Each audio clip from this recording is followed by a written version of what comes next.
जीवन में हमने कल कहा था ना कि भूलें सबसे हुआ करती हैं, लेकिन कुछ पुरुष हैं, कुछ लोग ऐसे होते हैं कि स्वयं भूल करके, गलती करके उसमें सुधार करते हैं, पश्चाताप आदि करके। कुछ लोग ऐसे होते हैं कि दूसरों की गलतियों को देख के भी अपनी गलतियों में सुधार करते हैं। लेकिन फिर भी कहीं ना कहीं हमारी गलतियां हमें अनुभव से प्राप्त होती हैं और सीखने को मिलता है।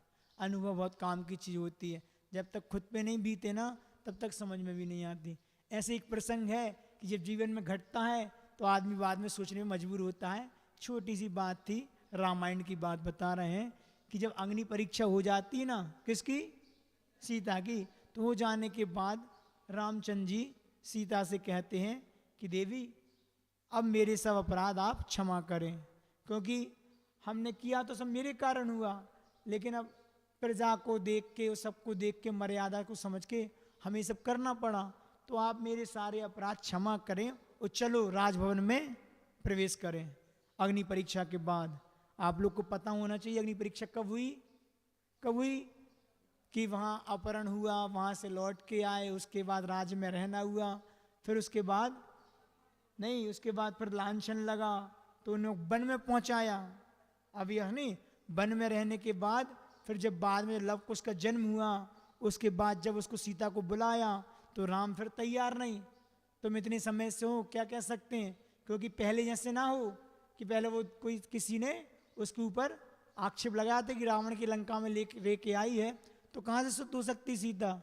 तो फिर इसकी परीक्षा कर ले, तो फिर पुनः दूसरे समय में उसकी अग्नि की परीक्षा होती है। और जब अग्नि परीक्षा में वो पास हो जाती है तो क्या कहते हैं कि अब चलो, अब राजमहल में चलें, राजभवन में चलें।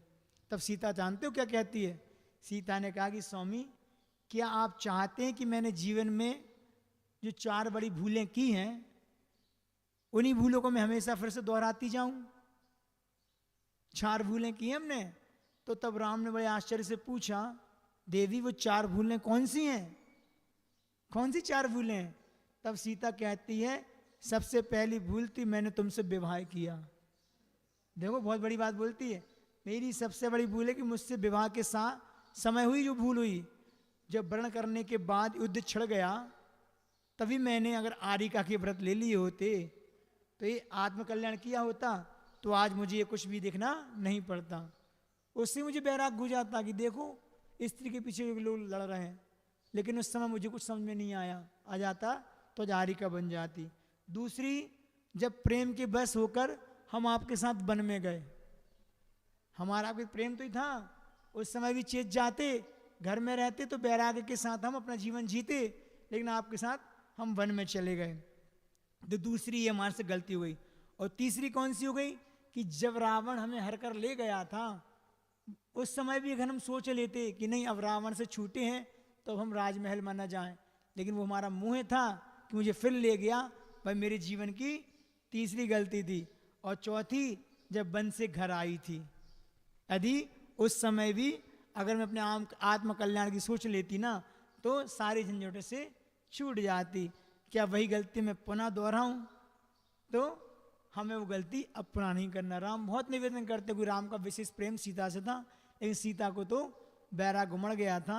इतना कहकर सबसे उसने क्षमा याचना मांगी और अपने आप में आरिका पृथ्वीमती के पास जाके आरिका के व्रत अंगीकार करके और संलेखना, उत्कृष्ट संलेखना समाधि पूर्वक 36 दिन की संलेखना थी, और जिसमें उसने निर्जल उपवास के माध्यम से विशेष साधना की, तब जाके वो स्वर्ग में जाके प्रतीन्द्र का जीव बनी।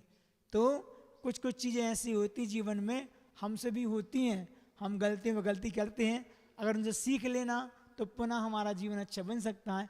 लेकिन वो क्या ना कि राग देश मोह में ऐसे फंसे हैं कि हमें एहसास ही नहीं होता कि कुछ गलत हो रहा है कि कर रहे हैं, और कितने भी सुख दुख लगे रहते हैं, हम उसी में रचे पचे हैं और हमें वही सब कुछ अच्छा लगता है, क्योंकि हम संसार छोड़ना नहीं चाहते।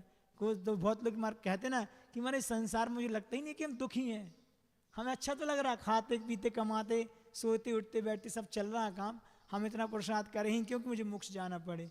इसलिए पंचेंद्रिय के विषय हैं, अनादिकाल से वही भोगते आ रहे हैं और उन्हीं में मेरी गाफिलता है, इसलिए वही अच्छा लग रहा है। अभी जो शाश्वत सुख है, अनंत सुख है, अव्यवहाद सुख है, उसकी तुम कल्पना भी नहीं कर सकते। इसलिए वो चीज़ हमें अच्छी भी समझ में नहीं है, क्योंकि हमने कभी देखा ही नहीं है, जाने नहीं, चखा ही नहीं वो स्वाद,